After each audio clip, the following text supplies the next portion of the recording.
You're listening to the Upland Social, a podcast dedicated to the bird hunting community. I'm your host, Ryan Linton, an artist, writer, and lover of all things dogs and birds. We'll gear up and hit the field with some of the most engaging and compelling voices on the bird hunting scene. Each week, we will hear from seasoned hunters, dog trainers, storytellers, wild game specialists, to everyday uplanders just like you and me. Their insights, experience, and stories will inspire and equip you to explore, conserve, and celebrate the wild places we all love. The landscape is truly limitless. So load up, drop the tailgate, and let's go. This is the Upland Social. Today, I am joined by Justin Berkley. A native Michigander, Justin now lives a nomadic bird hunting lifestyle, spending the months of August through February on the move, chasing whatever birds he and his string of bird dogs can find. You can follow along with his adventures on Instagram at Northern Forest Gun Dogs. Justin, thanks so much for joining me today on the Upland Social. Thanks. It's great to be here. We've been trying to set this up for a little while now. So, man, tell us a little bit about who you are, where you're from, if just where you're located at roughly, and just all that kind of stuff about yourself. So my name is Justin. I grew up in Southern Michigan. I started out as just a small game hunter following my dad around, and it grew into big game stuff. Got a Springer back in the day when I was young. And since then, it has expanded to I've got a handful of dogs, plus or minus a couple. I try not to count. See, I try not to keep exact track of how many I actually own. But I've got a number of dogs that I travel the country with now, and I spend 140-ish days in the field a year hunting wild birds. And then the summer, I come back to Michigan and I stay here training, working a little bit, and then get back on the road every fall. So it looks like you're talking to us from a turkey blind right now. So have you been out? What have you been out doing today? I was working on a food plot down here, actually. We've got some apple trees and different clovers and different stuff planted down here. I was down working on it, and I thought it was a little windy, so sitting on the tailgate doing this, I just thought would be bad for the audio, so I just hopped in this blind to get out of the wind. Shady spot to sit. Sounds good. Yeah, get out of the sun, get out of the wind, and no, I hear you, man. So you told us that you run dogs. You've got plenty of them. I know that. So what type of dogs do you have, and what do you like about that breed? I mainly have Brittany's.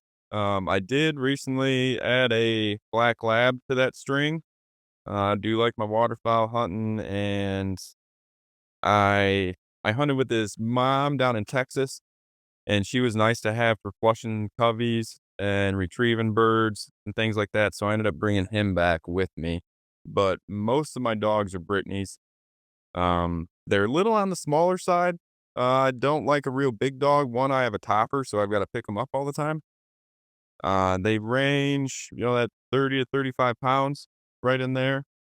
Um, I I've got a couple males up there, a few females. Like I said, I don't try to keep track exactly how many I own. But at this point, I've got a couple bloodlines narrowed down that I really like that I've been crossing, and it's been producing some nice dogs for me. I would do go out every year with a string of just puppies and be completely content with doing that instead of going out with a string of senior dogs. So I keep a lot of puppies around. Well, I've definitely seen plenty of your dog work online, and really like what I see. They're really good looking dogs. You were talking about bloodlines. What specifically in these bloodlines? What are you looking for in a dog, and what do you key in on that you really like for hunting out in the field? Um, I guess the first thing is I like a smart dog. I'm not, I wouldn't consider myself a world-class dog trainer by any means. I can help develop what a dog has and bring out its natural instincts. But I don't want to train a dog to do the same thing all the time. So that is one thing I look for is if I can show a dog what I want and it learns it, great. If I have to do a little bit of training and it picks up what I'm putting down and I don't have to do this every other week, that's something I really look for in a dog. I really like with the Brittany's, I look for a tight coat. You won't find me really breeding to a shaggy dog. It's not something I want to get mixed into. I like a nice tight coat on them. I don't shave my dogs. Um, and the other thing So in my situation is different than most people's. Once I have to train a dog to do something, that's probably a dog that I'm moving out of my kennel. I don't have a ton of space, especially being on the road a lot. I have to kind of keep my numbers limited. I'm not going to have 20 dogs up, in kennels trying to take them on the road. So I keep the handful that I'm looking for to breed to, and I like a dog that's doing it out of the womb. If they're coming out and pointing birds and all I got to do is put them into birds and they're pointing, I get them gun broke and I can shoot and they're retrieving. After getting into some birds, now does it take a little bit of time to have them probably learn a wild bird in that game and birds moving? Sure. I think if in the first season a dog can make no mistakes. I'm just gonna if they bump birds, run into birds, if their nose is hitting the ground, they're tracking birds, I'm probably gonna shoot them some. I I when it comes to my dogs, I'm not looking for a dog who's, "Oh, look, I found one." I don't want the find to be the peak of excitement. I'm out to try to make a predator. I want them to wanna have that bird in their mouth. Mhm. I can fix a creep or a step here or there, things like that later on. I'm not running trials either. You know, I'm I'm out for a hunting dog. I'm looking to have this dog put birds in the bag. Um, I think that's maybe I'm gonna jump topics slightly, but I feel like that's maybe one thing that's different from someone who maybe grew up hunting and busting brush and doing this without a dog compared to someone who got a dog and then got into it. You don't know what it was like to go out without a dog. And I had been there in those years in the past where I'm going out without a dog and busting brush and, I'm out for the hunt. And so I didn't get into bird dogs to shoot less birds. I got into it because I wanted, an asset to take with me that improved my hunting capabilities and my odds. So I like a dog that is a predator, wants to get a bird. Yeah. That's part of my way of bringing them up. Everyone has their own way of starting one. Some people don't wanna see anything, they're breaking them right from the get-go. They won't let them chase or things like that, and that's not my style of doing it. I really like to see what those natural instincts are gonna bring out and turn a dog into a predator to see what it will do. I would like to think, if I turn these dogs loose, they could maybe go live on their own. Hey, That's the kinda hunting style I want. I want them to be out and be like, "I could maybe do this without you, but I will wait for you to come up here and do this." love that, man. So that's some things that I'm looking for, yeah, as far as my program and what I'm breeding for and the dogs I'm producing. A retrieve is the other thing. If I have to force fetch a dog, I'm probably gonna move it along, so that's and, once I'm done with that, it's a dog that's gonna make somebody really happy. They have a retrieve, they're doing everything they're supposed to in the field, they got a lot of experience, but it's not I don't wanna have a litter of puppies and they all need to be force broke.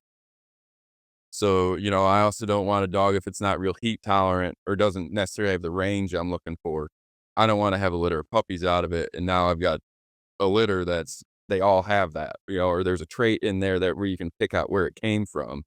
It's not something, that's in my situation, I can make a nice dog out of it and move it along and somebody's gonna be really happy with it. Maybe doesn't hunt as hard as I do, maybe they're in a cooler climate, you know, different things like that to where I can fit the dog to somebody who's gonna be really happy, but at the same time, it's not something that I would personally breed to. Yeah. I'm looking for as close as I can get to perfection to breed to perfection, hoping that when they come out of the womb, I have everything I need without doing any training. That's good stuff, man, and I love that you have found such an idea of why you wanna do this and how you wanna do this with a dog. I think there's not really, um, a right or wrong reason as to why somebody's out in the field and what they like to see in a dog, and I can relate to the predator thing too, where it's I'm not doing field trials, I'm not, in competitions or anything like that. I simply like going out and hunting, and I want that dog to be a hunter, and I want them to be a way better the hunter than me. And I almost get to just come along for the ride and reward it with that shot, hopefully, if it's well placed. And I love taking it home and eating it and making a great meal out of it and kind of bringing it full circle. I mean, we're doing that tonight with some rough grouse pizza that we're cooking up. And so Man, I love that. I love that the way that you phrased all that and how I wanna build a predator, and even I'd like to entertain the idea that you could live out on your own if you had to, without me. That's a really fun idea and kinda ethos of how to raise your bird dogs, and like I said, man, they're great looking dogs. I love watching them. I love watching your channel. Your dogs definitely have the aesthetics that I like as well, where it's a tight coat, it's a slim coat. I don't want a coarse coat, and, but even the style of hunting as well. I mean, they are true predators like you're describing us, so I love that, man. Yeah, so what got you into hunting? What in this lifestyle? I know that we've talked about you, hunting with your dad and, what how far can you take us back to that, and what shaped you to be a hunter and maybe even to come along more exclusively to be known as a bird hunter, at least to the public eye? I mean, I was going to the woods with my dad. I have this old K-bar pocket knife that I got. My dad has one, my uncles have one. They got them when they were kids, and then I got one. And I remember following my dad out in the deer woods with just that on my belt loop. And sitting in the blind with him and going hunting. And you know, before I could carry a firearm, I was going and getting taken out into the woods and in the field. And, then the bow season, bow hunting started and the small game hunting stuff once I finally was old enough. In Michigan, then we had, nowadays I feel like kids can go out with a crossbow or with their parent at any age they want to with an apprentice license in Michigan. But I had to wait till I believe it was 12 or 14 before I could hunt with a gun for deer here. Um, and our small game hunting started 2 years prior to that. So it was either 8 or 10. I remember what it was exactly. I think it might have been 10 with a bow, possibly a little earlier with a gun when I could go out with small game hunting. Um, and I learned that was where you learn a lot doing that, and coming up that way, especially as we had a beagle, we had a lab, then I had the Springer Spaniel. So we've had a few dogs over the years I've spent time in the field when I was really young hunting with. And I mean, you learn a lot of woodsmanship that way, just how to go about moving or where the animals are going to go. Um, I trapped with my uncles for a little while. I ran a trap line back in the day too, and I've brought this up in the past. And it's one of those things to where you're all of a sudden out looking at a field and going, "All right, there's a pheasant out there somewhere." You're going, "All right, there's a pheasant out here, but where's he going to put his foot?" And that's one thing that trapping kind of taught me was if you're no longer thinking about looking at this big area and going, "Where am I going to find this at?" You're you should be able to look at it and go, "All right, it's gonna be right here. How do I" you cut that bird off from his exit, or how do I get the dog downwind of that because this is the corner I think it's gonna be in, Yeah. or that bush there gives it a piece of structure that I wanna go work, so I need to get the dog in the downwind side of that, and I think that plays a small role into my dogs being successful, is in like, cause I don't trial them, right? But every time I'm running either a brace of dogs, and this is a little game you could play as well, like with your own dog. If you're going out by yourself with your dog, I'm always keeping track of who's got more fines. And even if I'm running a solo dog, I compete against myself and go, all right, let's see who can find more first. And I'm going out and I'm going to hit the structure that I think where I could go flush a bird from without a dog. And in return, that dog's working with me and getting those contacts. Because I'm not just letting the dog go run and just following it around. I'm using my body and putting myself where I think there's birds. So in return, I'm putting the dog into that situation. Mm. And that just comes with time, and like I said, growing up doing it, knowing the paths and the exits and how these animals are, might work a field.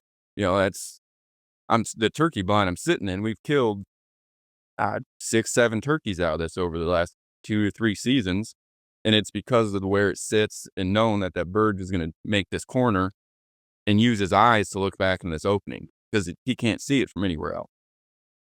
So knowing well, they're gonna be within range here because they wanna look here. It's the same thing with a pheasant in the field, even a grouse, in the north woods.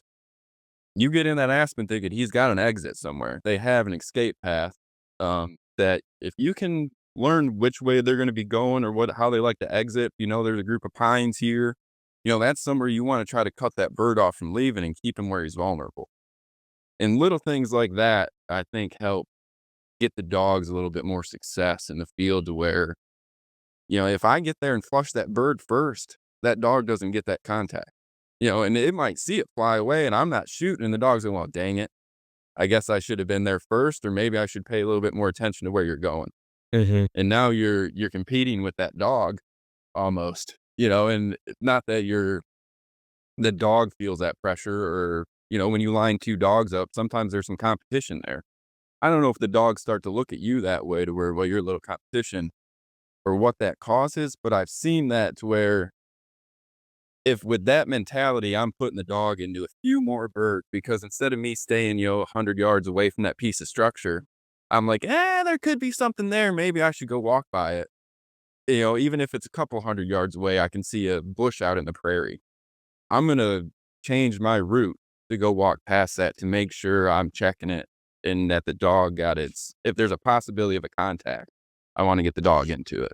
Yeah, that's good, man. And going back to the woodsmanship thing and being able to break down a field, that stuff just takes time, right? It doesn't happen overnight. And I think you put a good perspective on it too, where we want to go and just find the bird. But I think we would do ourselves a favor by actually looking at it from the bird's perspective is kind of like what you're saying, where, okay, I need to see it through their eyes. And when you do flush one, you didn't flush it just by accident. You didn't flush it for a trivial reason as to why they were there in that spot. They were there for a reason, Right. right? And now, what was the reason for that? You've got to figure out. You would do well to figure out. Okay, that bird was here for a specific reason, whether it's a structural component, a food source, an escape route, all the things that you're describing. And as you do that, you will become a better hunter. There's no doubt about it, because you're seeing it through their eyes. Because you've got to remember, we come out into the field and we're there just for a little bit of amount of time compared to that bird that's living there 24/7. Right. And we wanna come in and have our experience, find the bird, shoot it, all that good stuff, have the dog point it, when really we're kinda foregoing the idea that, "Man, this bird lives here." And so even if I don't find it, it doesn't mean that it's not here. And I still need I think it's a good practice to kinda see it through their eyes, like I said, and to figure out why they were there, man, and you will become a better woodsman, you'll become a better person in the field, you're gonna have more of just an immersive experience too because, um, at least like where I know where I'm at, where contacts are few and far between with quail, um, man, you've gotta be able to savor some other things like that's going on around you, like in the ecosystem while you're waiting for that next bird to flush, um and so if you can have an understanding of how all this is happening around you and how the bird is using it to its advantage and its survival, man, it's just gonna put you in better odds. And I kinda did that a little bit, not to the degree that like what you're talking about where it sounds like you're talking years and years and years of doing this. But before I got my dog, I went out purposefully and tried to find a few coveys around on properties where I could put my dog kinda in that advantage, and so that, she's obviously not gonna go just immediately find him when I put a puppy in the field, but I've got at least a bit of an edge there and, can slowly begin to put together as to why these birds are here, is what you're saying, where that bird is gonna put its foot at, as you said. I love that, that's a great point. That's just to touch back on what you had said a couple things there I wanted to touch on. You're giving your dog the most advantage and upper hand that you can at that point. You're not just putting it in the field and it's learning to go run around without bird contacts. If all right, I can go out and possibly find this covey here, the dog's learning when I'm in this cover, there's birds here. So you're not doing empty runs in a field to where I've seen some dogs in the past and worked with some to where they take them out and run them a lot, but there's no bird contacts. Now they take that dog out in the field where there are birds and that dog's not hunting, it's just running because you've taken it to the field so many times just to run. Mhm. It thinks it's there to run and doesn't know it's there to hunt. Right. So that's a big factor in it too. When you start taking that dog out and you get it into those bird contacts, that's huge. It's not just out for a run. It's learning I'm out for a hunt. Yeah. Well, it's like if you're wanting to raise a basketball player, like, you gotta take them to a basketball court at some point, right? You can't just, you know, just have them go for a walk down the street with a basketball in their hands or something, Right. right? So, it's kind of the same concept where these bird dogs, we've gotta put birds in front of them, and that's easier for some people, than it is for others, but you gotta do what you can, man, and help them like, they've got that instinct in there. If it's there, if that predator's there, like you said, it will come out in those moments. Right.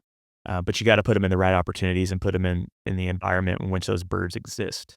So, that's good stuff, man. The other thing you had mentioned was, even though you walked an area and there wasn't a bird there, doesn't mean or you didn't find anything, doesn't mean there weren't there. You have to take into factor the time of day. If you're seeing food source there in roost, there's a good chance that bird, they could have snuck out on you. If there's a roost there, I may not hunt that midday. A lot of birds wake up and leave their roost and come back to that area to sleep in it. If they're going to sleep there once, they'll probably sleep there again if they weren't spooked. Right. So that's probably a spot I'm going to check in the evening because I know by the time I get there in the morning, they've probably already woken up and worked off. But in the evening, they might be coming back to that spot. So that's one of those things that even though you didn't find the bird, if you saw those, read the signs that are there, it'll give you an idea of what time of day to come back to it. Absolutely. Yeah, I'm thinking of an instance that I had a few years ago. It was really late into the season, pheasant hunting, and there were roosts all over. And the dog even, at one point, like, she got super birdy, and I could tell, like, we were tracking I believe it was a running bird. I never saw it, never got up. At least I didn't see it. And, so I had data that told me there are birds that are using this area. But it's still even with those visuals, it's so easy to get discouraged, right? And we just think like, "Well, this is just a waste of time," or whatever. But, we finally at the end of the day, we finally put 1 hen up. This was in a place that it's not fantastic pheasant hunting by any means. But, so I know I was in the game, but then birds have been pounded for 3 months or whatever, and you just they're there, and you can't just take this one anecdotal experience or these handful of experiences where you're a domestic human, so to speak, living your kinda 9 to 5 day every day, and you're not really out in these places all the time with these birds or whatever wildlife it is that you're pursuing. You gotta remember that they're living there nonstop, and you're on their time, and There's always something that's trying to kill them as well. yeah, their job every day is don't die, right? And we forget that. We think that they're just there for our fun, right? And it is fun, but their whole life is dedicated to not dying and just surviving and making a living every day. And fortunately, we don't have to think about that, right? It's a very comfortable life that we live compared to a rooster pheasant, for example.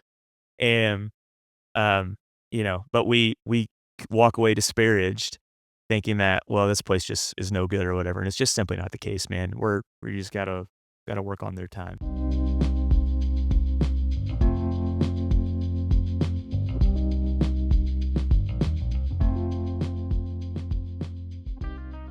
Alright, so, hey, so what are we're moving into the warm season, um what are you focusing on right now, like, with yourself and your dogs? I know you dedicate a lot of time, to hunting come fall, and so I have to think that you probably do some front loading, some work, in the warmer months with the dogs to prep for all that and to have a good, successful long season where you've got longevity, and can stretch that out over the 5 or 6 months that you're hunting, all across the country. What are you doing in this time of year? If I'm being completely honest, I kinda touched on it a little bit earlier. I don't like to train all the time, so my dogs right now, we've been on the road hitting wild birds for 7 months just about, and I'm not really doing a whole lot with them right now. They're recouping, they're relaxing. I do have, because my seasoned dogs, I'll put it like this, I have Forest, Pebbles, and Whiskey. Forest is gonna be 9, Pebbles is 3, Whiskey just went through her 2nd season, and everything else I have are puppies. Um, so those 3, Forest going on 9, there's not a whole lot I'm working on. In the off season, come July and August, I'll start my, I'm keeping them in shape, but we're just doing light runs right now. I'm just trying not to put any extra unneeded wear and tear on anybody. But come July and August, I do like to get my dogs pretty steady to at least gunshot, if not release in the off season. That's going to fall apart right during hunting season, which is fine by me. I don't need them to that point to hunt with. Um, I don't like them breaking on the flush, after their first season. I'll steady them up to that. Um, if we have multiple birds getting up, depending on the dog and the situation, I may not even shoot the first one. I'll shoot the second one, just to get that dog to stand there through the flush early on. Um, but a little bit of retrieving stuff, but that kind of, our summers here, there's water everywhere. So I take the dogs out to the lake, put the cable gang out, and do one at a time. And I throw a dozen retrieves, put the dog back and get a different one. So, I keep them cool and exercise that way. Doing that little drill right there tends to typically bring out any natural retrieve that I need. It doesn't, I don't have to do any force fetch with them. They're willing to go out in the water and get this thing. It's hot. We're enjoying it and have a good time. I'm making more of a game out of it than I am training out of it. Um, so I'm playing with puppies right now. I do have 3 puppies here that are one 3-month old, one 4-month old, one 5-month old. So I've got some young dogs I'm getting ready for the season, but that's really just taking them out and playing with some pigeons, letting them fly away. I've got getting them some quail. So if they do catch a few birds, if I'll launch a bird and shoot the blank off and then let that quail hit the ground and they can go up and catch it. Um, I think there's a lot of dogs that see a lot of birds that fly away. And now all of a sudden that drive to chase or that drive to retrieve kind of gets taken from them. So I don't mind my puppies. They come in and point and I release that quail. I'm going to shoot a blank off. I want a reward at the end of that. Kind of goes back to making the predator. I want them to see that this end result is you have that bird in your mouth. We'll work on you bringing it all the way back to me down the road if they don't have it right away. But I want their high point to be like, oh, there that thing goes. I'm about to get it. So that's, I'll do that with some of my puppies through the summer, but I'm not one of these people that trains week in, week out. That's goes back to wanting to have a smart dog. Once I teach them something, I kind of want them to retain it. I'll clean it up, but I don't want to have to be retraining every couple weeks to do the same thing. Hey. So we're kind of in our relaxation mode. They're soaking up the sun, sitting in the shade, whatever they want to do. I have the dog run up there. I'll have the dogs out in it and just be hanging out with them. And they're putting on a little weight. They're, not too much, but at the end of, after 7 months of hunting, they're a little skinny. So we're just licking our wounds, putting on a few pounds and relaxing for probably at least into June. Then I'll start roading and getting everybody back into shape. Yeah. Well, and I would have to imagine after 6, 7 months of chasing birds, you're tired, right? And probably want a little bit of a break, right? And the dogs are tired. Yeah, I felt like there was a couple times. This is the first time, Forrest being 8 this season, and he had an eye injury that had him out for a little bit. So that kinda boosted him towards the end, but I could even tell, there was a couple times, we were chasing chickens in October, and then we rode down and started doing quail in November, and by the time December hit there, Forrest was kinda looking at me like, "Man, boss, I'm tired. Like, I ain't Yeah. got much left in me right now." And so he ended up, I noticed his little eye injury and he got, probably a month off. I just didn't need to run him. I had the younger dogs to work. And when it comes to bobs or even like Merns, some of those young birds, and the season starts, it almost feels like cheating with him sometimes. And he just, like, he's probably my dog of a lifetime. I can put him anywhere. He gets me into birds. He's helped me make a number of bird dogs doing this.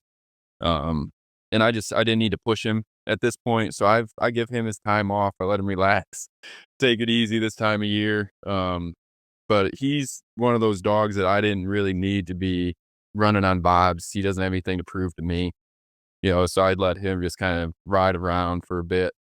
We had some fun there before the season ended. I did shoot some birds with him, but you could tell he was getting a little antsy. So I started taking him out again. But, we missed down the road, do I say, did I miss a month of hunting with him because of it? Yes. But did we have to do that or need to do that? No.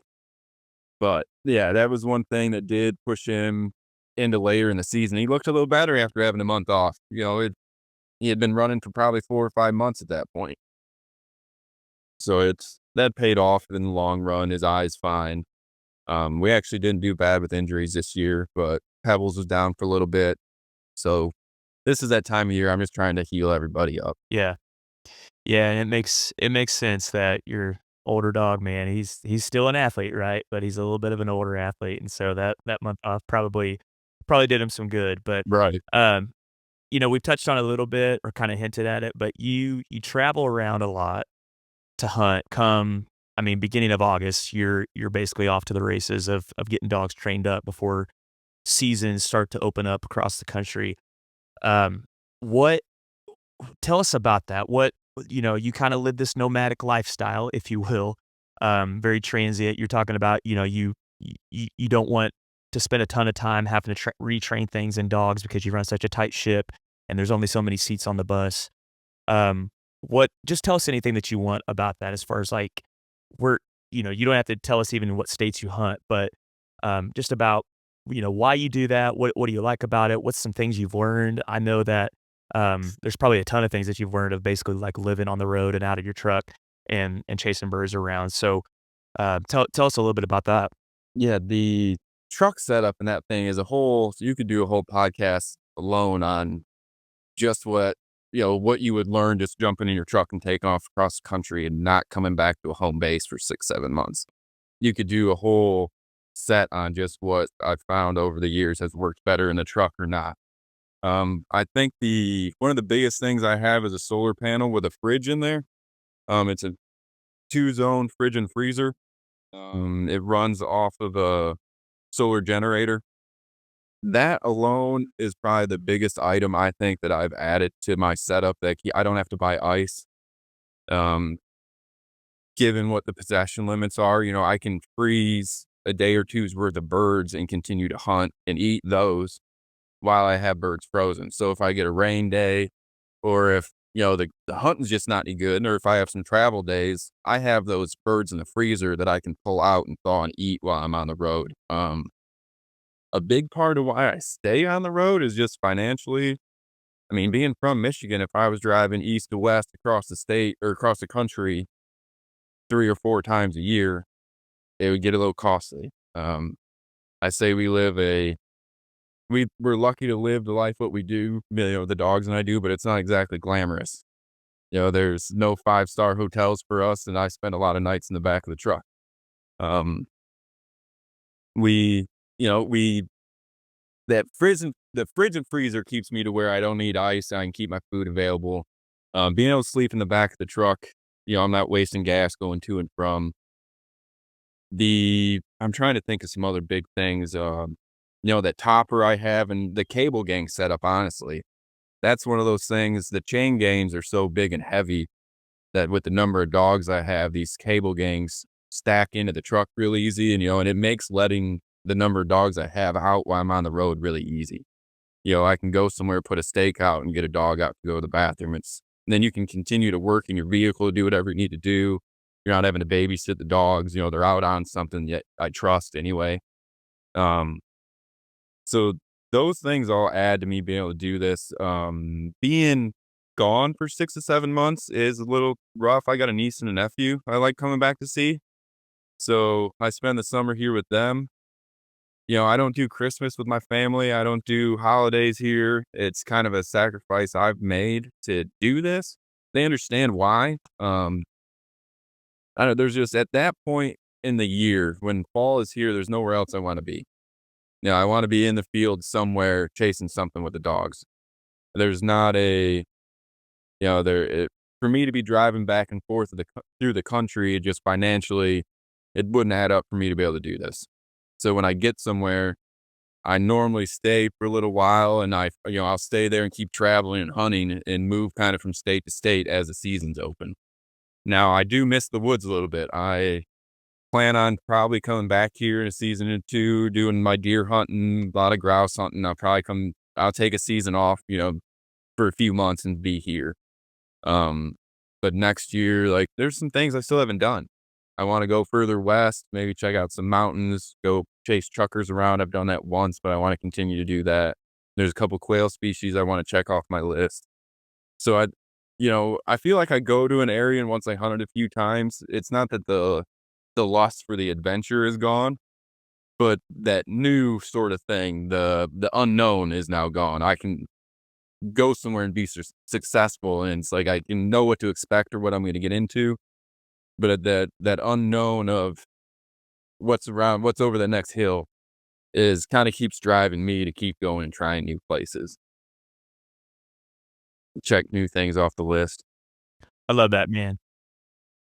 I love that. Just that curiosity and that wanderlust, so to speak, that, what's over that next horizon, and I think that pushes a lot of us, and I think that you make a really good point too on we pull up these profiles online and see these YouTube channels that they're, such as yourself, you're living this nomadic lifestyle, and I think that, it's you made a great point that it looks really glamorous, or it can feel that way. There's a lot of non-glamorous things about it, and a lot of even, like, little practical things that you didn't even touch on that I'm sure that you gotta we take for granted so much, in our in a very civilized setting, if I can use that.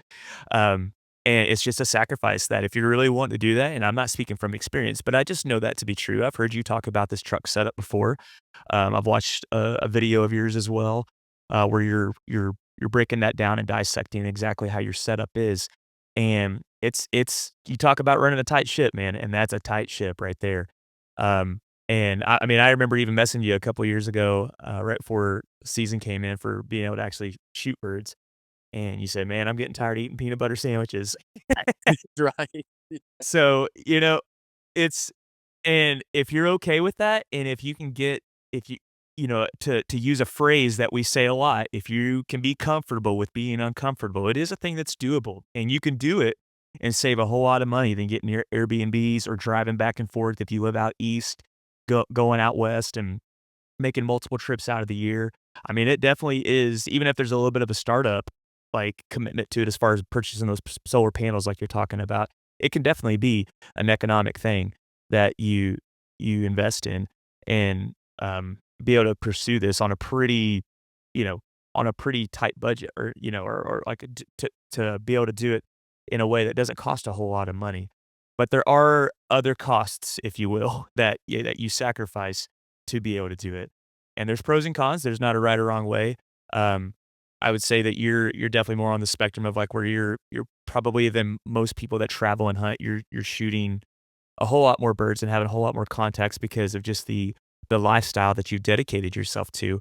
And I just think that's something that should be noted if someone's wanting to really look into that. It's kind of like a count the cost kind of thing, and to make sure that you really want to do this. You know what I mean? Right, and I'm not saying by any means that anyone needs to go you have to go out and do this to be successful at or to have a good dog. It's just what I have found works for me. It's just I sure, if I spent less time out there, the dogs are gonna have less contacts. Does that give them an edge in things? Probably. They get into a lot of birds. That's a lot of time to spend in the field. If you hunt 10 weekends out of the year, you're getting 20 days in the field. By the time September ends, the dogs already have 30. We've already been out in wild birds for 30 days. So they can gain a lot of experience Mhm. in a season compared to what a typical dog, and may gain in a few seasons. And so I do think that helps maybe get them ahead a little. I think it helps me also dissect who I think is worth breeding to or what dog I want to keep around. It helps me make those decisions a little bit quicker. I'm not going, oh, it needs a few more bird contacts to figure this out. By the time my season rolls around and I'm a few months in, I know what that dog is probably going to end up like by the end of the season. So that's one thing it helps me make quicker decisions on who should be here and who I need to work on so that I can make someone else happy with them. Because I'm seeing something I don't want to breed to possibly.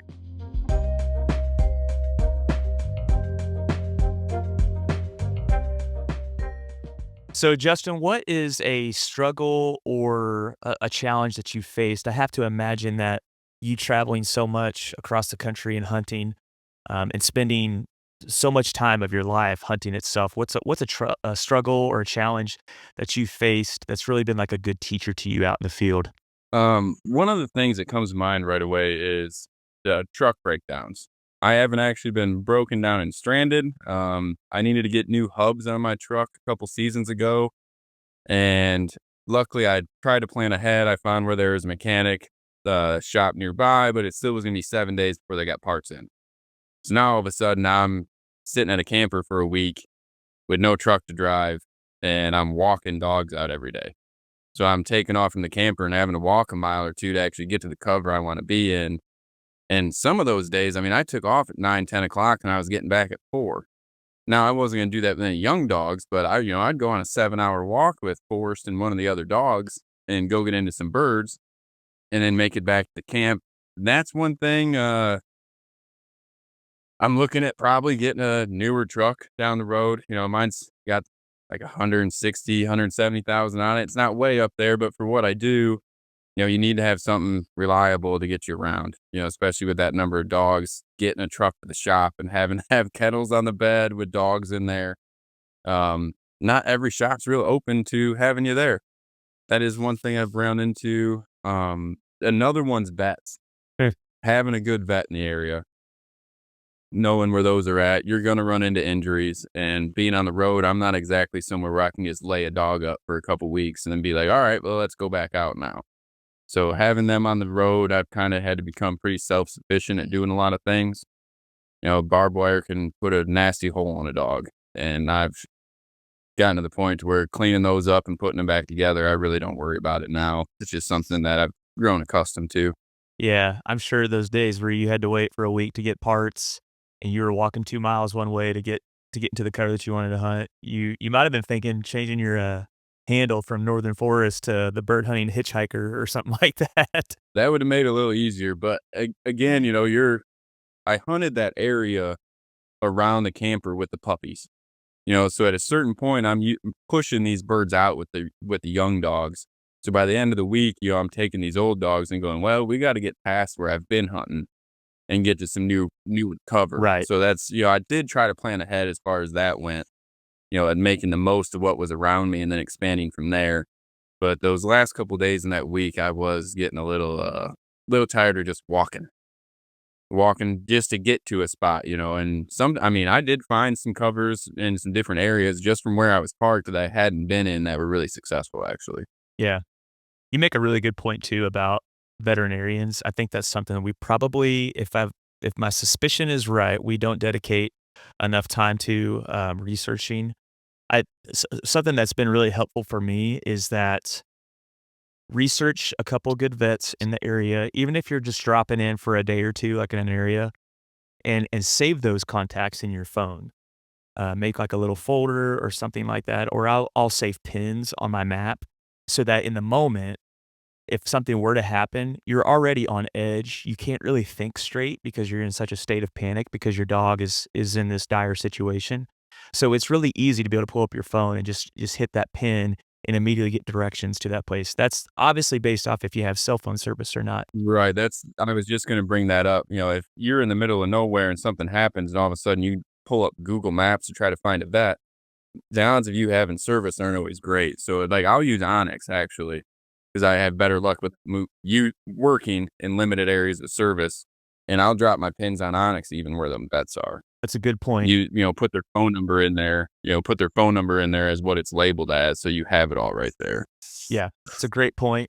Onyx is within the last year or two, they've come out with that feature too, where you can, when you click on that pin down at the bottom, you can scroll over a little bit and you can hit the tab that says driving directions, and it will pull up Apple Maps and Google Maps. And I know for me too, when I was out of the country here a year or two ago, I saved a bunch of offline maps in Apple Maps so that you can actually still get those driving directions. I'm assuming it still goes off some type of GPS coordinate kind of thing, but you can still actually use that to navigate with your vehicle. As far as I know, like I said, I did this in another country with no cell phone service when I was just in airplane mode. So I have to imagine that there's at least a good chance that if you're in the middle of nowhere and if you have those offline maps saved beforehand, you can actually still, within those parameters, get those driving directions. So that might not be a bad option as well. So Yeah, I've actually never used that on Onyx, so that's a little tip I picked up actually. yeah, yeah, it saves me a ton of like time from looking at Onyx and then going over to my regular map and be like, okay, okay, that's the road. There's the spot. Like it takes all of that out of there. And it's very accurate. It's very accurate. So Justin, it seems like you really like quail. It was the just a few years ago that you had that first covey of bobs blow up in your face too. I remember watching that on film as well. Um, do you really like hunting quail? Do you have a favorite bird species? What's kinda your go-to bird on that, or is it kinda just depend on the season too? Um, I I will say that it does depend on the season.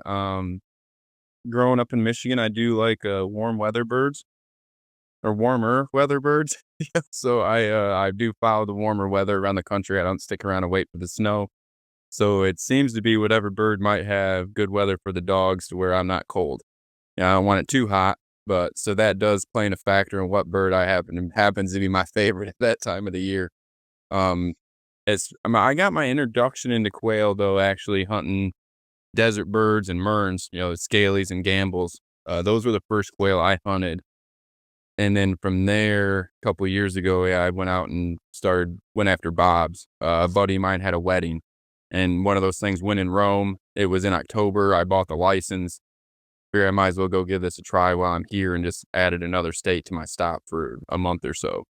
Um, and I do like a covey bird. Huns hang, real high up there on my list as well.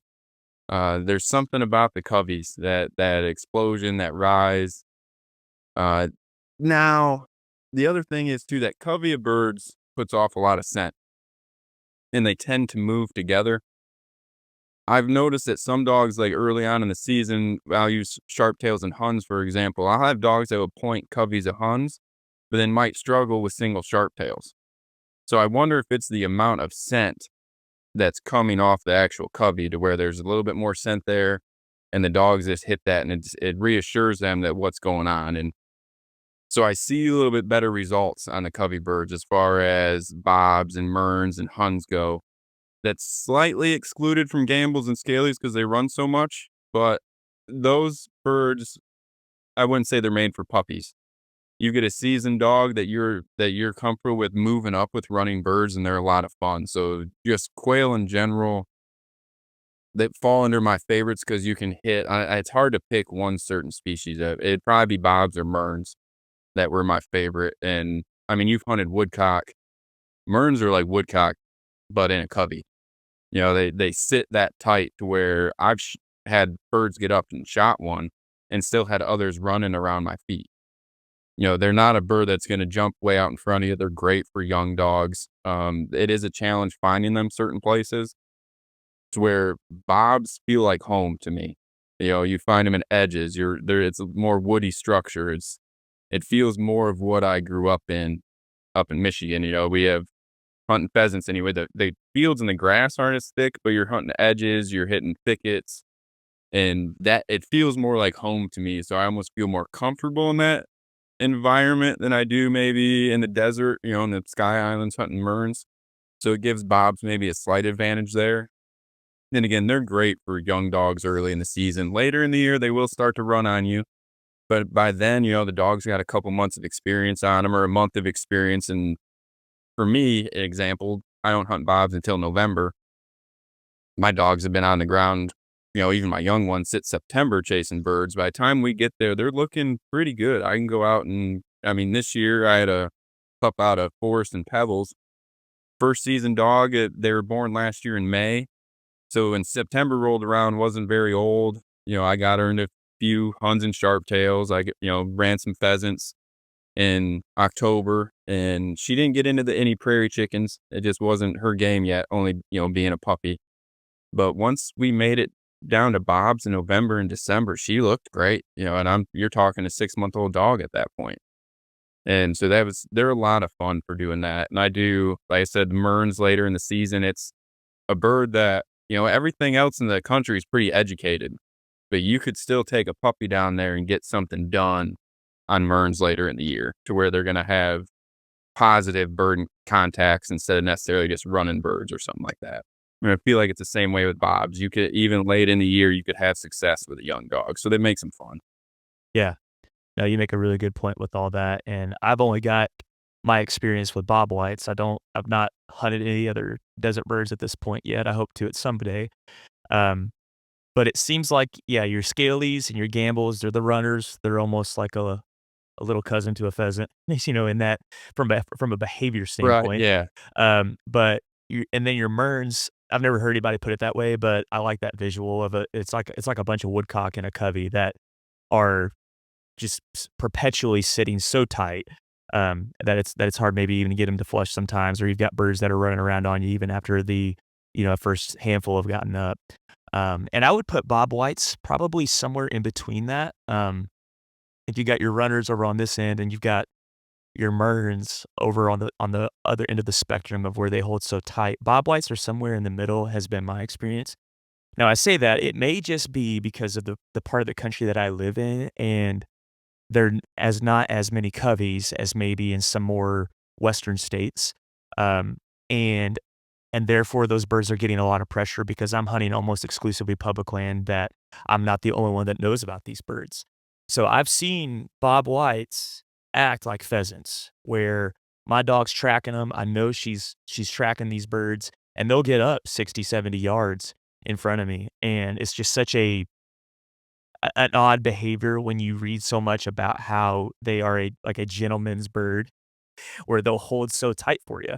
Right. And don't get me wrong, I've had plenty of birds still hold tight. I don't wanna act like that's not maybe the majority still of the bird's behavior, but they definitely pick up on that pressure and know what a dog is about, and, a two-legged person, as well, with a shotgun in their hands. So, yeah, it's cool that you've been able to hunt several different species and see kinda all the different behaviors, and you make a really good point too about the Merns. Um, even late into the season being really good for a young dog where, just as a lot of people say that woodcock are good for a young dog, that's a really great point too, that if you've got a dog that's up and coming that still really needs some bird exposure, air like one of those, down in the Southwest, the Mearns desert birds might be a really good option for you as well. Right. Now, I will throw this in there. I don't run too many of my young dogs in woodcock covers anymore. Mhm. Most of the birds in the country now, we're talking about two very specific birds that sit really tight. The other 90% don't do that. So I also think that you can do damage by always putting a dog on a bird that sits like that. Right. Is now, especially if you're trying to make a rough grouse dog, that is, you get this dog that's used to be able to point birds from 5, 10 feet away, and there's no repercussions for that. Now you're running that dog wanting it to point grouse, and it needs to be 15, 20 yards off, or it's going to put that bird in the air. But you've conditioned it to be this is what's acceptable. Right. So there is that fine line to where there's too much of that.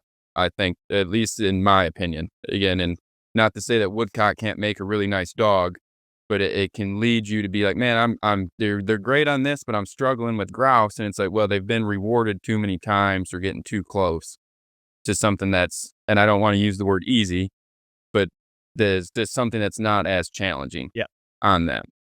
for sure. No, that's a great point, and my dog's first point on a bird ever, was on a woodcock, so I definitely have a soft spot for it, but I know what you mean, where it I think that it's probably me, having some lousy training with pigeons, is probably what's really done it for me, because before I had a remote launcher, I had a foot launcher, so I had to walk up and flush the bird right in front of her face, so she learned real quick that she could get real close to these birds. So I think that's probably what's done this more than anything. But what I've noticed with woodcock is that she'll definitely hold a few and um, have some nice etiquette with them. But a lot of birds too, she'll really like knock around and be real like where she'll get so like too close, even to a woodcock. And I have to think that that's kind of some negligence on my part.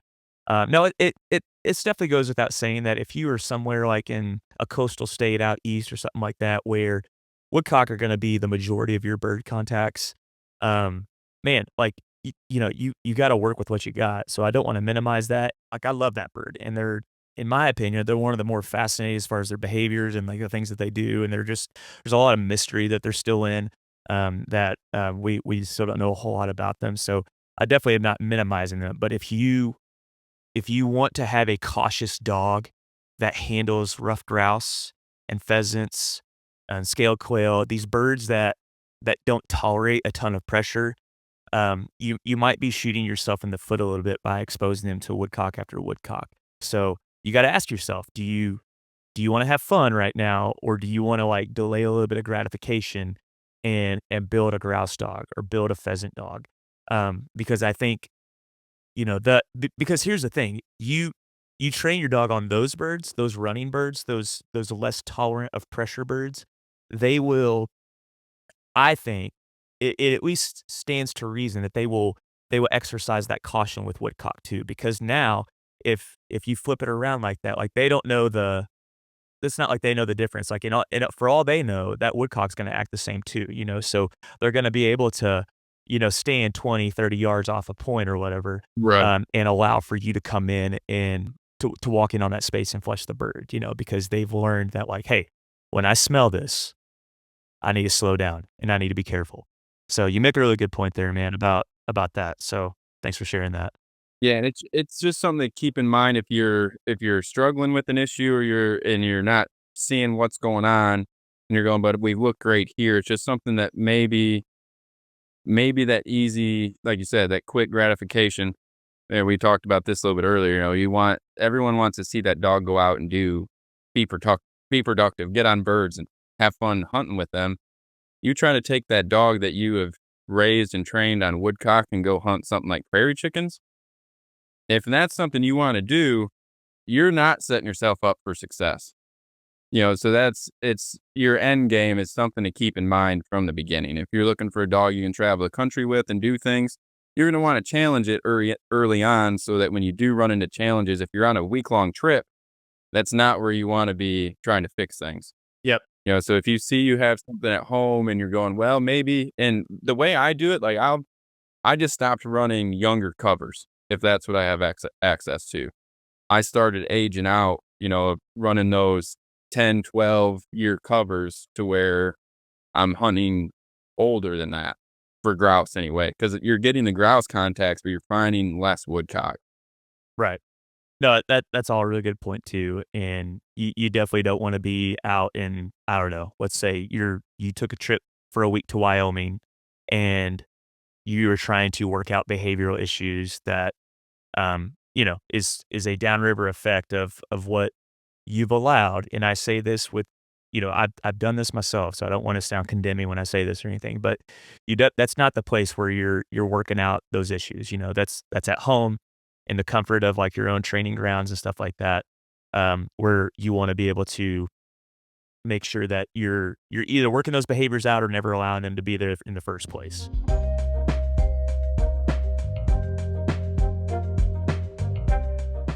So, man, as we're kinda winding things down here, um, I know that we talked a little bit off recording about, some habitat work that you've done, just there around your home place in Michigan, and how you've seen some pheasant response. I'm definitely, you know, as I said before, I don't want you to hot spot. I don't want you to say exactly where you're at or anything like that. But you know, I mean, it's no secret that there are some wild pheasant populations in Michigan, just like there are here for me in Indiana. What I want to talk more about than anything is that, you know, it's no surprise that habitat creates birds, right?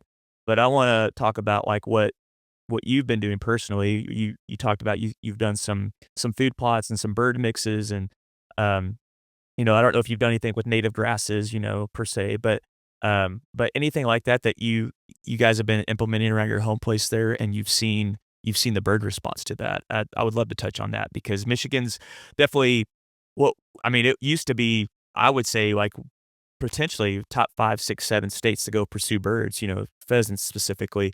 And it's definitely below that at this point.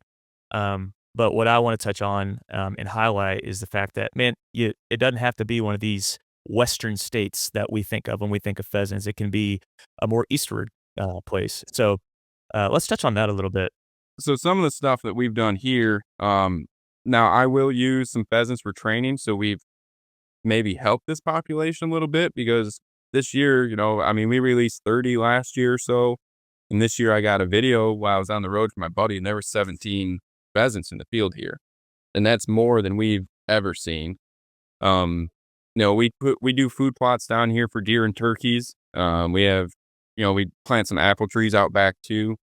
And so since we've been putting these food plots in, and we know we have this local population of pheasants that was already here, we've added some to it.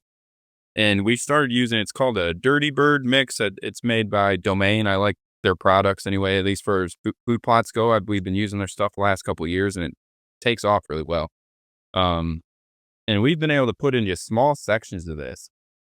And it's caused, we're getting more birds on the property, just pulling them from, there's 80 acres behind us that they burn every few years. So there is the native habitat, and it pulls those birds from that property over onto this one. Now there is some grass and this and that here. We haven't actually done any native grass yet. That's next on our step, is taking a couple pieces of this property. It's only 80 acres here. Taking at least a couple small chunks and putting some grass on it just to see what that can do as well. But just the small things that we've done with the food plots, giving them some extra cover. If we're just not mowing all the way to the tree line now, we're leaving that 5 foot of grass coming off of there. And with the cameras on these food plots next to that grass, we're getting more pheasants to move through. So the small impact that we've had to try to make is showing it's working, whether it be putting a few birds in as help, or just the fact that we're just making the habitat better here. So it's leading to us having more birds on the property. Yeah, no, that's good. Yeah, we dove into this a little bit earlier about I don't know if we were recording yet, with the Michigan DNR and our kind of pay to play program, and how they're taking $25 from all of us to pheasant hunt in Michigan as residents, and it goes towards stocking birds, but none of it's going towards habitat. I just don't see it having a long-term benefit to anything that we're doing. Yeah, it's, going back to the first that we can definitely talk about both things here, um, the first thing that you're saying as far as just leaving that little bit of habitat, um, the food plots are obviously, I think, beneficial, but if they've got nowhere to live, you know, what good is food, right? And so, they're not gonna make it there, and, yeah, I mean, some of those birds may be birds that have held on from your stalking efforts. Um, I think what we were talking about before we were recording is that I think from a long-term perspective, the habitat is the place for them to live is gonna be the most long-term sustainable thing. Getting that quality stuff in the ground, and allowing these wild birds to proliferate, and I don't know as far as, like, biology if a domestic bird is hanging around long enough, will it breed with a wild bird? I mean, I don't think it's impossible. Um, but undoubtedly, the wild birds having places to live, having habitat is gonna be your best chance, of moving these birds forward and to be able to see a little bit of a bounce back even in your home place in Michigan.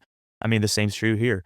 I've got you know, to touch on Indiana a little bit, we have, what's called game bird habitat areas, so they're managed by the state, they're owned by the state, and they are a lottery system that, you have to draw into. You just put your name in on an online portal. The odds of getting drawn are about 8%, so it's very, very low. But if you do get drawn for those hunts, man, I mean, we just hunted this last year. My buddy got drawn actually for it.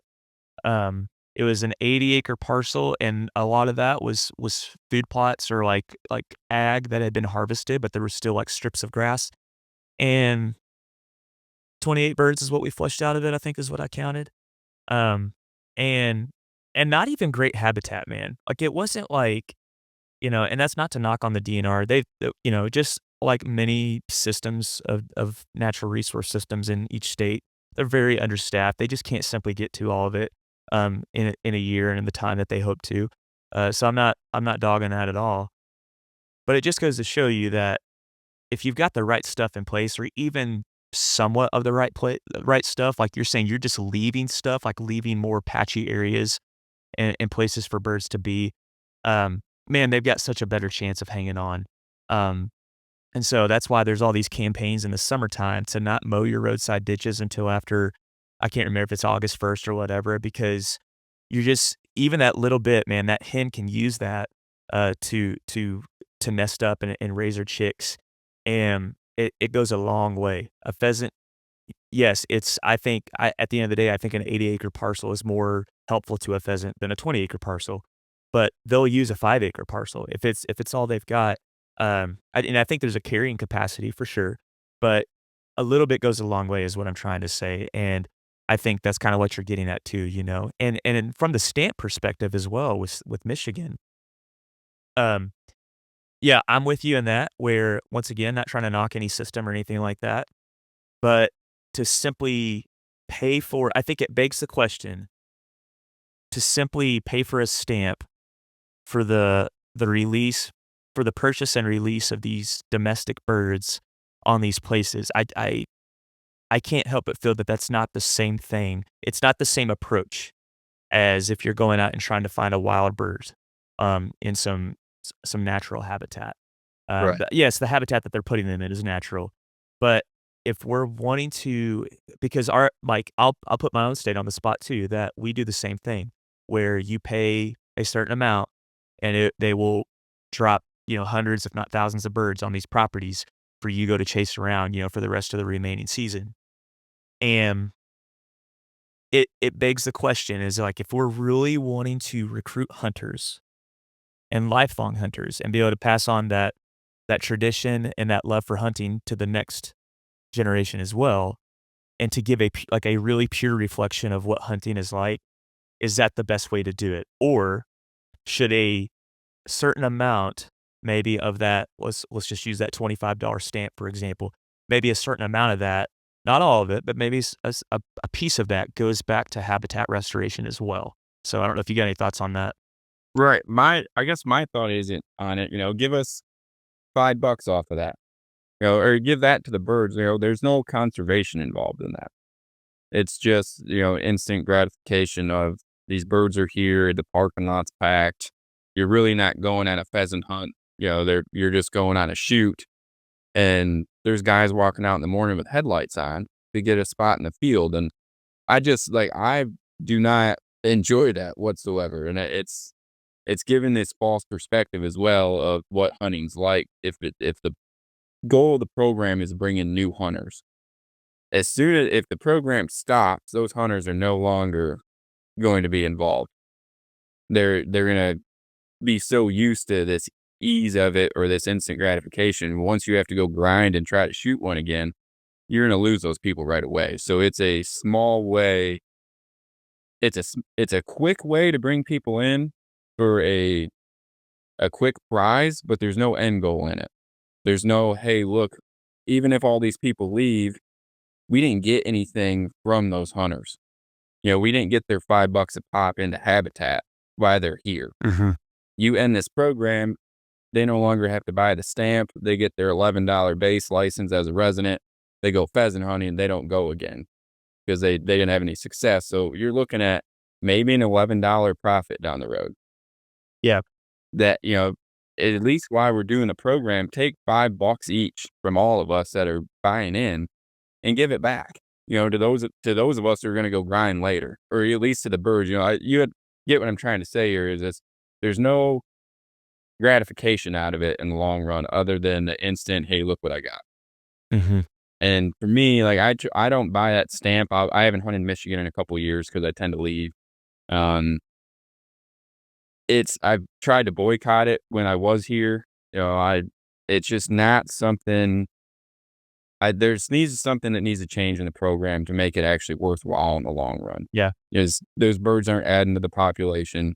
They're not doing any good other than, hey, here they are. Go ahead and go shoot them. Thanks for your $25. It only went to these birds. It went to nothing else. Yeah. So I just feel like, I mean, sure that, that $25, they are having to spend the 11 on the base license. So there's a little bit of money that's coming in that wouldn't have been. But that's not enough in my that, that money's going to do who knows what in the state. Doesn't mean it's coming back to, any hunters or the DNR or anything like that. Um, I just would like to see something done with that money, because I even had to go back to small parcels making a difference. I owned 11 acres here in Michigan, and I let that go. And there was a local wild population of pheasants. The people next to me had 10 acres that they mowed. The people beside them had 10 acres they let go.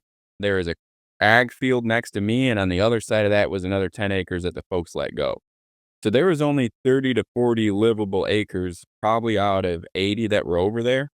But because of those 4 properties out of so about half of that was let go, those birds lived on it. They can move around to those properties and continue to survive. If one of them got cut for hay, those birds weren't, screwed. Their habitat wasn't gone. They can move next door. And that's one of those things where just a small my extra 10 acres letting it go, there was 40 acres there that was overgrown and it had birds on it. And you could go down the road in a mile and not find a pheasant. But they're in that one little area because the habitat's there. Right, and you make up a great point there that when I say a little bit goes a long way, that's also like a what I'm saying in that too is that a complex of habitats that are connective together, and it creates like a corridor for birds to live in so that if they experience some loss of habitat on one place, they're like, "Okay, well, I'm gonna move over here," where they're not just left out, to hang and dry, and just left for dead, basically. Right. They've got a place to go, and so if everybody did a little bit, and of course, uh, everybody's not reasonable. If you're living in downtown Detroit, like, you don't have pheasant habitat, right? Oh, man, you'd be surprised. You go downtown Detroit and go to a Wings or, Tigers game, you're probably gonna see or hear a pheasant. Oh, really? All the back alleys are overgrown. There's no fences that are string trimmed. There's a lot of abandoned lots that get overgrown. There's pheasants in Detroit. I used to do concrete down there for a long time, and then you'd pull up in the morning and listen to them. But they're in the middle of the city. The only reason they're there is because there's the habitat. Yeah. There's all these overgrown yards down there and all these back alleys that are overgrown, all weeds that's not maintained. Everyone's fence row is covered in grass, and they can live there. Justin Berkley, hot spot in downtown Detroit as a pheasant destination area. No, they've got more downtown than you're gonna find around the city. You get down to where you'll know you're in the area because it's gonna be pretty overgrown, and there's pheasants there. Oh, man, that's wild. Well, yeah, you proved me wrong, then. I would have never, ever guessed that. But again, that's a lot of people just making a small impact by not string trimming a fence or the neighbor, an abandoned house and a lot overgrown. It's just that small of an impact can make a difference. Sure, and it's kind of the same idea, like, when we talk about pollinators and monarchs whenever they're making their migration, in the fall, just someone even putting out, like, a little seed mix, like, outside of their apartment window is just a stopover point for those insects, for those butterflies, and it's kind of the same principle too. It's like, man, even if all you've got is, like, this, like, little strip of cover that you can provide, and then your neighbor has 3 acres over here and your other neighbor has 20 acres that they can let go, just like that story that you're describing. Man, a little bit goes a long way. And once again, I'm not knocking any employee or biologist or the DNR as a whole in Michigan or my state. I just think it begs the question that if that is what at least a piece of the state's upland hunting um, culture is built on, I think that's also what it falls on as well. So if that goes away, how many of those people are gonna hang around and be like, "You know what? This really made me fall in love with bird hunting. This really made me fall in love with pheasant hunting and habitat." I have a hard time believing that their commitment to conservation, and I think in the bird hunting realm, like, we're all pretty, like, committed to it's at least we're very knowledgeable of it. I don't know if, like, I can't speak for how committed everybody is, but I know that that's important to a lot of bird hunters is that we've gotta provide places for these birds to live. And I just don't think that model produces that mindset. Does that make sense? Totally. Yeah, you hit the nail on the head with that one. It's not giving anything back. It's a put and take system, and we're just taking. Yeah, and we're not They're giving. taking money, we're taking pheasants. Yeah, we're not putting actually anything back to make a difference. Yeah, to steal a quote from Doug Duran from Sharing the Land, he says, "This is what we get, but what does the land get?" And I wanna be able to leave, just like we say a lot, you wanna leave it better than you found it, and I wanna be able to, like, one day, my kids, my grandkids, you talking about your nieces and your nephews, like, I want this to be a good place for them too, to have these rich experiences that I had as well, and that doesn't happen just by accident. And so I think it's important that we're pretty proactive in making sure that we ask that question a lot, like, we get this bird in hand, we get this pheasant and dumplings or whatever, or this rich memory, but what does the land get back and what does the animal itself get back as well? Because, we can't get away from that question, and because I think if we do, it's not gonna be there forever, and so and that's what we do want. As long as this world's spinning, man, we wanna be able to have wild birds in wild places that we can chase them. So, all right, man, so as we're closing up here, but I always like to ask the guest this question at the very end. What is a book or a podcast or a video? And I know we didn't really touch on it a whole lot, but I know you've got like a pretty prolific YouTube channel that you like to run as well, and you're putting out some awesome content. So maybe it's a video that you've watched or like a YouTuber that you've consumed some of their content that's really inspired you to do what you do. What's something that's like really kind of spurred you on and inspired you to keep chasing this bird hunting lifestyle? Like what type of media type would it be? Um, Man, I mean, living the life I do, I have a TV in the camper, but again, when I'm on the road, I'm not using it. Honestly, it's not even plugged in. So media-wise, I don't spend a ton of time watching. I don't spend a whole lot of time on my phone either. So it's video-wise, I don't bring a whole lot in. You would think I would with the number of videos I make, and put out there, but I mainly do that to put the dogs on display. Um, if there's one thing I leave behind, I guess, in life, if it's a better dog than I started with, I'll feel like that was accomplishment. If my friends and family have dogs for me, by the time I go, my nephew, whatever it be, if they have a better dog than I started with, and it's something I was producing, then I'd feel like I accomplished something. But there was one book which I think you'll get a kick out of this one, just being, knowing where you feel with woodcock. It was Whispering Wings of Autumn.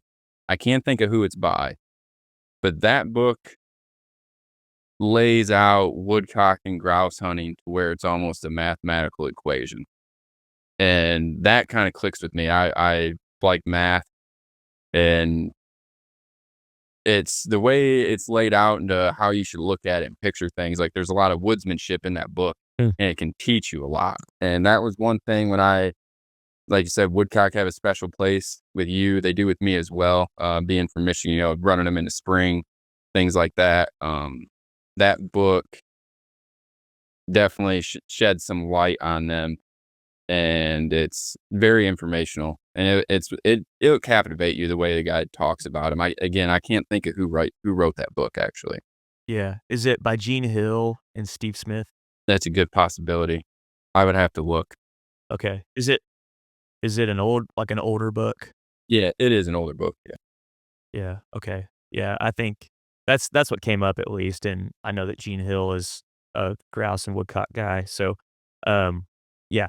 But, no, that's great, man, and it's definitely and I think specifically for woodcock and grouse, it's it's one of the more,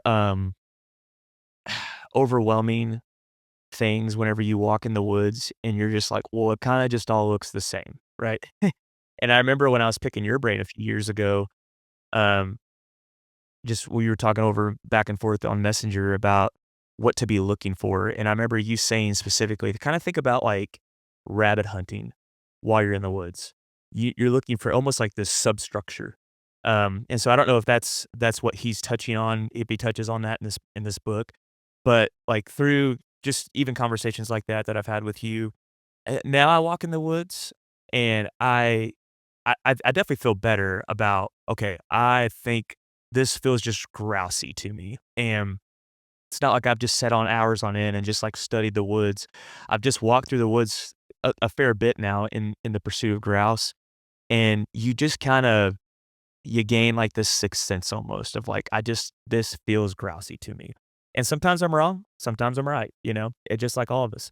But, um, but yeah, I love how that book, like you said, it's shaped you and helped you just to be a better woodsman. And even just like how I don't know if this book touches on this or not, but you just learn how to walk through the woods and walk through a field and, over deadfalls and just kinda how to yeah, especially, like, in rough grouse hunting, like, it's where it's because of the stem density and that young forest growing back, you can't just, like, make a straight line, and so you're kinda, like you have to, like, walk through it like water almost, and you kinda learn how to bob and weave and slip through that stuff, and, I think, you know, well, books like what you're talking about where it's helping you with that stuff, and just becoming, like, a better person in the field, it can't do anything but good, you know what I'm saying?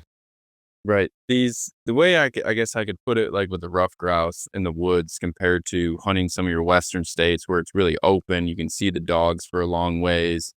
You know, when these birds get up and take off out west, you have all this opportunity in this open space to shoot typically, and you can watch them go for a long ways and disappear.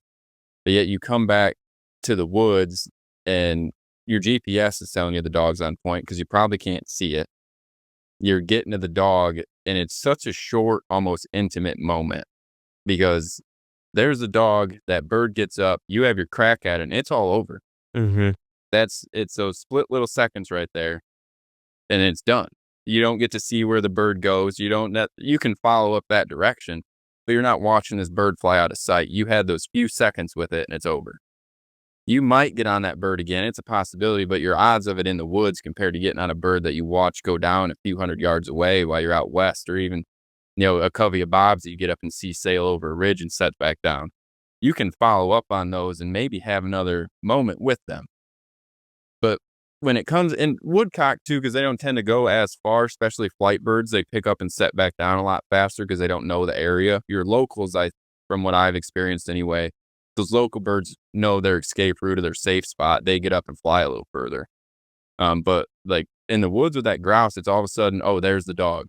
It's pointing this way. If you stop walking, there goes that bird. So you got to keep your momentum going towards where you think that bird's going to be, and as soon as it gets up, it's gone. It's over. That was the moment. So those they stick with me, and some of those flushes like that, where it's like I wasn't expected to be there. It could be real close to you. You're in this tight cover. A lot of times you don't even get a look at the bird. So I feel like those grouse you have more of an intimate moment with them where it's okay. This was it. The opportunity's gone. It's no longer there. You either capitalized or you didn't. And some of the western birds, you can play with those birds multiple times. And so I feel like when it comes to grouse hunting, those opportunities that you get, you cherish them a little bit more. Mhm. And that's one thing I think that sticks out between the grouse woods and some of the other western hunting. Yeah. No, I completely agree with that sentiment too, and how I always describe it as what I've been describing it as of lately is long stretches of mundaneness interrupted by, like, these really charismatic moments of, like, fury for just a split second, and so, yeah, I mean, they all stick with you, and, yeah, you're walking in on this dog on point. A lot of times you don't see the dog, till you're right up on it. And it's a pretty intimate encounter. That's a good way to describe it. And even I think when a rough gets up, it's like an experience like no other flesh where it's almost like you just kind of feel it in the pit of your stomach.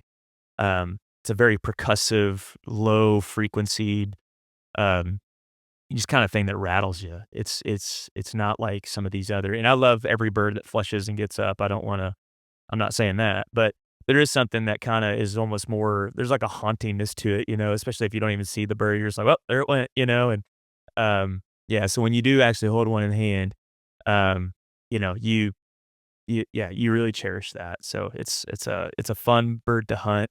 I think at the end of the day, it's probably my favorite bird to hunt. My dog's very first ever contact, not point, but contact, was with a rough grouse that I'd shot. So it's just it's a special bird, man. So, man, hey, this has been a ton of fun. I really appreciate you coming on and taking time out of your day to join me. It was really good to see you at Pheasant Fest this year too. And so, yeah, man, I really appreciate it. And maybe I know we've been trying the last couple of years now to hook up and run the dogs together, but maybe we can make good on that this year.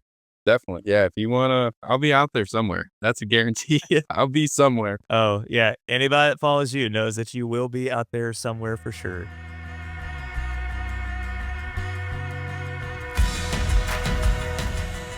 Thank you for listening to the Upland Social, an extension of the Hunting Effect Podcast Network.